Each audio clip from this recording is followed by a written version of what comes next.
జీవోలు కాదండి సార్, చట్టమే తీసుకొస్తామండి. జీవోని అయితే ఈరోజు మీరు ఉంచొచ్చు, రేపు మేము మీ వేరే వాళ్ళు వచ్చిన తర్వాత జీవో క్యాన్సిల్ చేయొచ్చు. సో జీవోలు కాదండి, చట్టాన్నే తీసుకొస్తున్నాం. చట్టం తీసుకురావడానికి కూడా మేము రెడీగా ఉన్నాం.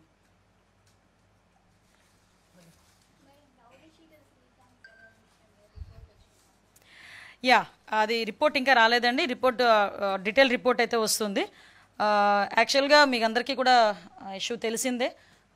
పెరోల్ విషయం కూడా మీ అందరూ కూడా చాలా ఒక్కొక్కరు అంటే మ్యాక్సిమం మీరు ఇన్వెస్టిగేషన్ మీరు చేశారు దాని మీద. నేను దాన్ని ఎప్పుడు కూడా తప్పు పట్టట్లే. బట్ మీకేమైనా క్వశ్చన్స్ ఉన్నాయా దాని మీద? సార్ ఒకటి మీకు ఒక విషయం చెప్పనా, ఎవరి దగ్గరికైనా ప్రజాప్రతినిధుల దగ్గర అనేసరికి ఎవరికైనా ఏదైనా అవకాశాలు కావాల్సి వచ్చినప్పుడు వస్తారు. వచ్చినప్పుడు కొన్ని సందర్భాల్లో ఓవర్ లుక్లో కొంతమంది ముందుకెళ్తారు, కొంతమంది వాట్ ఎవర్ ఇట్ వాళ్ళకున్న పరిచయాలు బేస్ చేసుకుని కొంతమంది ముందుకెళ్ళచ్చు. కానీ ఒకటేంటంటే ఇందులో ఎవరు ఏది జరిగినా కూడా పెరోల్ ఇచ్చిన తర్వాత వితిన్ 1 వీక్లో అతను ఒక నెటోరియస్ క్యాండిడేట్, అతనికి పెరోల్ ఇవ్వటం అనేది మంచి పద్ధతి కాదు అన్న సంగతి తెలిసిన తర్వాత ఇమీడియట్గా మేము ఆ పెరోల్ క్యాన్సిల్ చేసి మళ్ళీ తిరిగి అతన్ని జైలుకి పంపించడం జరిగింది. ఇదే పెరోల్ గురించి మీరు మాట్లాడాలనుకుంటే లాస్ట్ గవర్నమెంట్లో అతనికి యాక్చువల్గా శ్రీకాంత్ అనే వ్యక్తి ఇంతకుముందు 2010 నుంచి జీవిత ఖైదు, అతను 2014 నుంచి సంథింగ్ ఆ ఏరియాలో ఒక 4 years అతను అబ్స్కాండ్ అయ్యాడు, తర్వాత సరెండర్ అయ్యాడు. సో ఈ నేపథ్యంలో అతనికి కొన్ని రోజులు పెరోల్ కూడా ఇవ్వకూడదు. కానీ ఆ పీరియడ్ అయిన తర్వాత లాస్ట్ గవర్నమెంట్లో దగ్గర 27/1/2024 నుంచి 13/3/2024 వరకు అరౌండ్ 45 days అతని పెరోల్ మీద బయట ఉన్నాడు. ఓకే, మా దగ్గరకు వచ్చేసరికి పెరోల్ విషయం దగ్గరికి వచ్చేసరికి పెరోల్ ఎవరిచ్చారు ఏంటన్నది మేమందరం ఆ ఎంక్వైరీ మేము చేసుకుంటున్నాము, ఆ రిపోర్ట్స్ మేము తెప్పించుకుంటాం. కానీ ఆ ఇమీడియట్గా జరిగిన పొరపాటు ఏదైతే ఉందో లేకపోతే వాట్ ఎవర్ ఇట్ మేబీ ఏం జరిగినా అది కొంచెం ఇబ్బందికరమైన పరిస్థితిలో ఉన్నది అనే సంగతి తెలిసిన వెంటనే వితిన్ 1 week మేము పెరోల్ క్యాన్సిల్ చేసాము. తిరిగి ఆ ముద్దాయిని తిరిగి జైలుకి పంపించడం జరిగింది.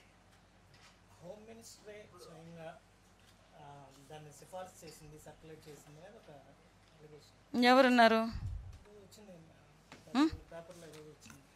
నేనేమంటానంటే ఇప్పుడు దయచేసి అందరూ కూడా నాకు సోదరులు లాంటి వాళ్ళే. పెరోల్ ఎలా వచ్చింది ఏమొచ్చిందన్న పోస్ట్ మార్టం కన్నా ఆ వెనకాతలు జరుగుతున్న సిచ్యువేషన్ గురించి పోస్ట్ మార్టం చేసుంటే మీకు బాగుండేది, నాకు బాగుండేది. ఇప్పుడు ఫర్ ఎగ్జాంపుల్ అంతవరకు సిచ్యువేషన్స్ నిన్న మొన్న కొన్ని సోషల్ మీడియాస్లో హల్చల్ చేసినాయి.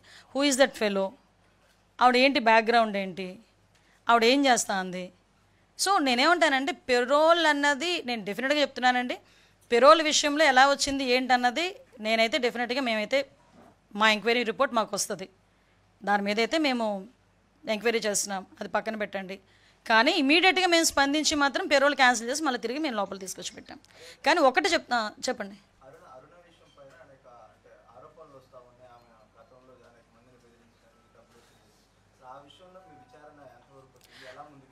యాక్చువల్గా ఇక్కడ ఒక మాట చెప్పాలండి, కొన్ని నేను ఇందాక ఒక మాట అన్నాను, కొంతమందిని పెంచి పోషించాడు జగన్మోహన్ రెడ్డి. ఎలాంటి వాళ్ళని పెంచి పోషించాడంటే ఒక గూండాల్ని రౌడీల్ని, ఒక అసాంఘిక శక్తుల్ని, ఇలాంటి పర్సన్స్ని పెంచి పోషించాడు. ఆ పెంచి పోషించడానికి కారణంగా ఈరోజు వాళ్ళు ఏమనుకుంటున్నారంటే ఇదే అప్పుడున్న పందానే ఇప్పుడు కూడా కొనసాగుతుంది అని వాళ్ళు ఆలోచించుకుంటున్నారు. కానీ రౌడీలకి, రౌడీ గ్యాంగులకు కూడా చెప్తున్నా, అసాంఘిక శక్తులకి, రౌడీలకి, రౌడీ గ్యాంగులకి, రౌడీ షీటర్స్కి, వీళ్ళందరికీ కూడా ఒకటే చెప్తున్నా, ఇంతకుముందు గవర్నమెంట్ కాదు, మీరు ఎలా పడితే అలా డ్యాన్స్ చేస్తాము, ఎలా పడితే అలా ఉంటాము, ఇంతకు ముందులాగే మేము ఇంకా బ్లాక్మెయిల్స్ చేస్తాము, ఇంతకు ముందులాగే బెదిరిస్తాము ఆఫీసర్స్ని, ఇంతకు ముందులాగే బ్లాక్మెయిల్ చేస్తాము, మేము కట్టడిలో తెచ్చుకుంటామని చెప్పుకోవడానికి ఇంతకు ముందు గవర్నమెంట్ జగన్మోహన్ రెడ్డి గవర్నమెంట్ అనకూడదు, కానీ ఒక అవినీతి గవర్నమెంట్. అందులో మీరు పెంచి పోషించి బయటకు రావచ్చు. కానీ ఇది ఎన్డీఏ కూటమి, ఇక్కడ ఉన్నది చంద్రబాబు నాయుడు గారు ముఖ్యమంత్రిగా. ఇక్కడ ఇలాంటి ఆటలు ఎట్టి పరిస్థితుల్లోనే సాగవు. మేము క్లియర్గా చెప్తున్నాం, ఇలాంటి అసాంఘిక శక్తుల్ని ఎలాగ అణచగొట్టాలో చంద్రబాబు నాయుడు గారికి వెన్నతో పెట్టిన విద్య. ఒకనొక టైంలో ఫ్యాక్షనిస్టుల్ని, నక్సలిజాన్ని ఎలాగ అదుపు చేశారో మీ అందరికీ కూడా తెలుసు.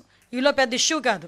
కానీ వీళ్ళు ఏమనుకుంటున్నారంటే తుల్లి పడుతున్నారు, మమ్మల్ని ఏం చేస్తారులే అని మాకు తిరిగి టాస్క్లు ఇచ్చే పరిస్థితుల్లో వాళ్ళు ఉన్నారు.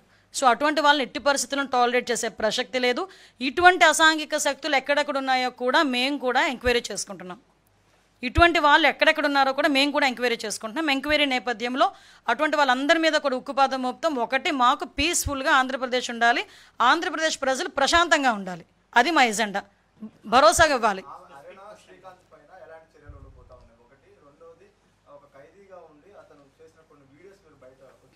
ఎస్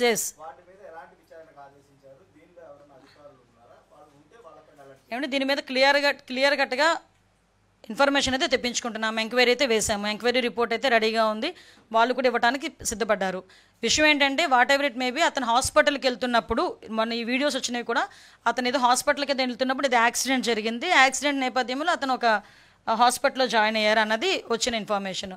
ఆ హాస్పిటల్లో ఎట్టి పరిస్థితుల్లోని ఎవరైతే ఎస్కార్ట్ ఉన్నారో ఆ ఎస్కార్ట్ అయితే పొరపాటు ఉంది. ఎవరైతే ఎస్కార్ట్ డ్యూటీ చేశారో ఆ అఫీషియల్స్ మీద కంపల్సరీగా ప్రభుత్వపరమైన చర్యలు ఉంటాయి, డెఫినెట్గా ఉంటాయి.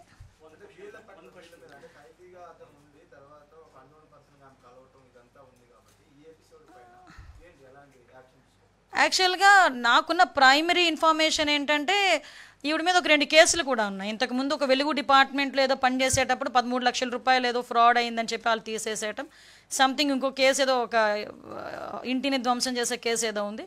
ఫర్దర్గా కొన్ని మా పరిధులు మాకున్నాయి. మా ఎంక్వైరీ మాకు జరుగుతుంది. ఏదైనా కూడా ఎంక్వైరీ రిపోర్ట్ని బేస్ చేసుకొని కంపల్సరీగా కఠిన చర్యలు తీసుకుంటాం.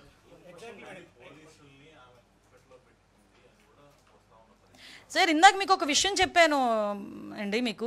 నేనేం చెప్పానంటే వీళ్ళు కొంతమంది కొన్ని శక్తుల కింద, ఇప్పుడు ఆవిడ one of the Disha foundation అని చెప్పి సెల్ఫ్ డిక్లేర్డ్ సెక్రటరీ షీస్, ఆవిడ డిక్లేర్ చేసుకున్న ఒక సెల్ఫ్ డిక్లేర్డ్ సెక్రటరీ దిశ ఫౌండేషన్కి అని చెప్పి. ఆ టైంలో దిశ అన్నది ఎంత పాపులర్ వర్డ్ మీ అందరికీ తెలుసు. 19 to 24 దిశ అన్నది ఎంత పాపులర్ వర్డ్ మీ అందరికీ కూడా తెలుసు. లేని చట్టాన్ని తీసుకొచ్చి చట్టం ముందని చూపించి పోలీస్ స్టేషన్లు కట్టించేసి డిఎస్పీలు పెట్టేసి రకరకాల హంగామాలు చేశారు. అదే దిశ పేరుతో ఈవిడ చేస్తున్న మోసాలు ఆ రోజు నుంచి మొదలైనవి అన్నది మాకు వచ్చిన ప్రాథమిక విచారణలో భాగంగా. దీనిలో భాగంగానే మీరు అన్నట్టు ఎంతమంది పోలీస్ ఆఫీసర్స్ ఇందులో ఇన్వాల్వ్ అయ్యి ఉన్నారు, ఎంతమందికి ఇందులో ఇన్వాల్వ్మెంట్ ఉంది, ఎవ్రీథింగ్. ఎక్కువ రోజులు అవసరం లేదు, వితిన్ 4-5 డేస్లో మాకు ఇన్ఫర్మేషన్ వస్తుంది. ఇందులోని ఎటువంటి సిచ్యువేషన్లోనైనా ఎటువంటి ఆఫీసర్నైనా మేము చర్యలు తీసుకుంటాం. అందులో బ్యాక్ స్టెప్ వేసే ప్రసక్తి లేదు.